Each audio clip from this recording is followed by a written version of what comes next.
কোনো সিফাতের সাথে কাউকে শরীক করা যাবে না। আল্লাহ যেটা দিতে পারে, এটা কি দুনিয়ার কেউ আর দিতে পারে? আরে কথা বলে না, দিতে পারে?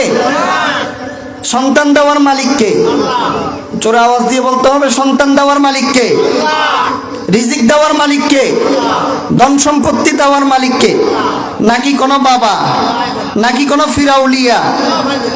সারা দুনিয়ার কোনো মানুষ, কোনো চাকরি, কোনো পীর যদি এই কথা মনে করে যে সন্তান আমি দিতে পারি, রিজিক আমি দিতে পারি, যে বলবে, যারা বিশ্বাস করবে, একজনেরও ঈমান থাকবে না। ঠিক কিনা জোরে বলুন না। এক নাম্বার, আমাদের ঘরগুলোর মধ্যে আজকে শান্তি নাই, আমাদের ঈমান ঠিক নাই। ঈমান কি নাই? আল্লাহ রাব্বুল আলামিন বলেন, কুল ইন্না সলাতি ওয়া নুসুকি ওয়া মাহইয়ায়া ওয়া মামাতি লিল্লাহি রাব্বিল আলামিন। ইবাদত, নামাজ, কুরবানি সবকিছু কার জন্য? বলেন, এক আল্লাহর জন্য। কার জন্য? একক আল্লাহর জন্য।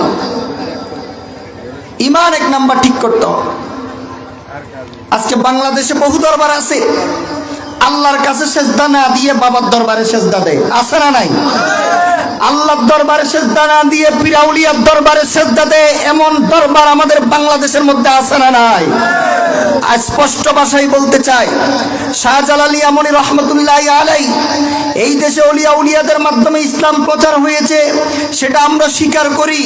ওলিয়া উলিয়াদের প্রতি আমাদের অবশ্যই সম্মান আছে, কিন্তু সারা দুনিয়াতে যত ওলিয়া উলিয়া আছে এরা আমাদের মাথার তাজ, আমাদের মাথার কি?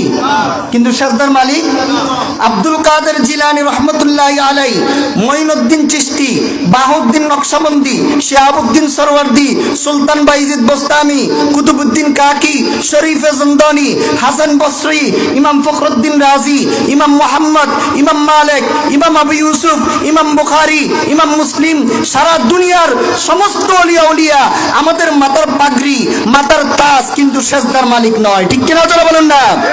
সেজদার মালিক একমাত্র কে? জোরে বলেন, সেজদার মালিক একমাত্র কে? এক নাম্বার, আমাদের ঈমান ঠিক করতে হবে। আজকে 90% মুসলমান ইবাদত করে, হজ করে, যাকাত দেয়, জিকির করে, সবকিছু ঠিক আছে, কিন্তু ঈমানের দুর্বলতা আছে। ঈমানের কি আছে? দুর্বলতা আছে।